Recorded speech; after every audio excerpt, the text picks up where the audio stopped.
À Fuenmayor, bien que nous ayons la mer un peu éloignée, nous pouvons nous vanter d'un important amiral à qui l'on rend hommage dans la statue qui lui rappelle l'entrée de l'église et d'un petit mais charmant ermitage dédié à la Virgen del Carmen, une dévotion qui est aussi très navigable. À la fois l'amiral et l'ermitage, on peut les situer chronologiquement au XVIIIe siècle et, géographiquement, les ermitages, sur la route qui va à la gare et à la Puebla de la Barca, à la frontière avec la province d'Álava, à environ 2 km de la ville. C'est une image très vénérée par les voisins de Fuenmayor, en particulier et historiquement par les femmes, qui entretiennent une fraternité active chargée de nettoyer le temple et de toujours garder l'autel allumé.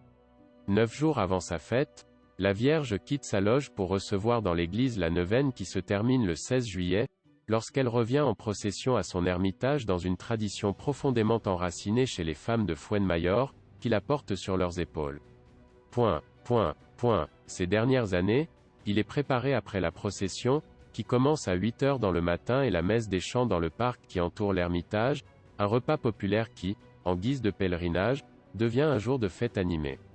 Et c'est qu'outre sa valeur artistique et religieuse, l'ermitage est un lieu fréquenté de promenade toute l'année, entouré d'un petit parc avec des bancs, des haies et une fontaine. L'ermitage est un exemple d'art populaire, sans désir de monumentalité mais de sincérité artistique. L'extérieur en pierre stuquée et briques révèle une construction d'une seule nef avec une petite sacristie attenante et un simple portique à 3 ouvertures. Il n'a ni tour ni jonc, juste une petite cloche qui sonne le jour de la fête. À l'intérieur, en plus de la niche, qui est un petit et modeste autel baroque qui contient une image titulaire moderne qui préside une tête de lit avec un plan semi-circulaire mais qui n'est pas accusé à l'extérieur, également très simple, sous la forme d'une voûte sur pendentif. De part et d'autre de l'autel, 2 sculptures en pierre de San Joaquín et San José, père et époux de la Vierge, ainsi qu'un simple crucifix complètent le programme iconographique.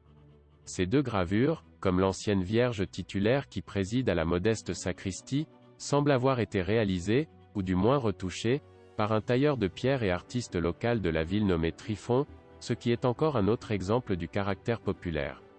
Ce petit monument local,